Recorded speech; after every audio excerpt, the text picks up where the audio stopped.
All right, hello YouTube. We're making our t-shirts here for the company. I got my Fancier Studios heat press over here. They're pretty cheap online. They're like 150 bucks or something like that. And then by the time you buy your t-shirts for a few bucks and your presses, I think we got about 10 bucks into a shirt. We're gonna sell them for 20. So I already pressed the fronts of all these. I'm gonna lead you through the process here. Super simple. We're just gonna line them all up on the press. The top is the hot part, okay, not the bottom.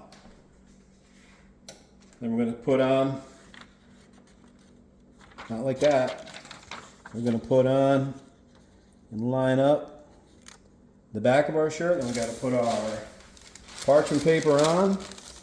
It takes some dialing in to get it. The first time we just used the factory settings. Everything was fine. We're having little issues with this batch of transfers. So we're going for 14 seconds at 310 degrees. Little beeper's going to go off and tell me when to take the press up. And what I found is they come off easier if you do it quickly. So, all right, so get this off quick. And then we're going to peel off our backing.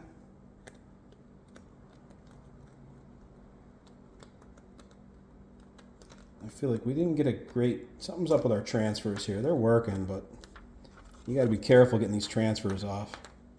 The first batch we did, we just whipped them off. There's no problem.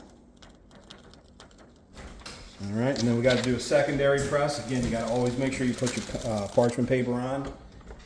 Again, that's going to go for 14 seconds. It's going to count them on down. So to change your temp, you just hit the temp button and then up or down, and then you got to hit the temp again. Don't forget that part. To change the time, you hit the time button, up or down, and then hit the time again. If you don't hit the time the second time, it won't work.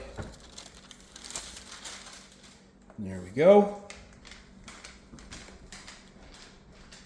All right, front and back.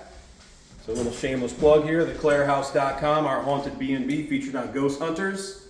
You ready for a spooky stay? Check us out.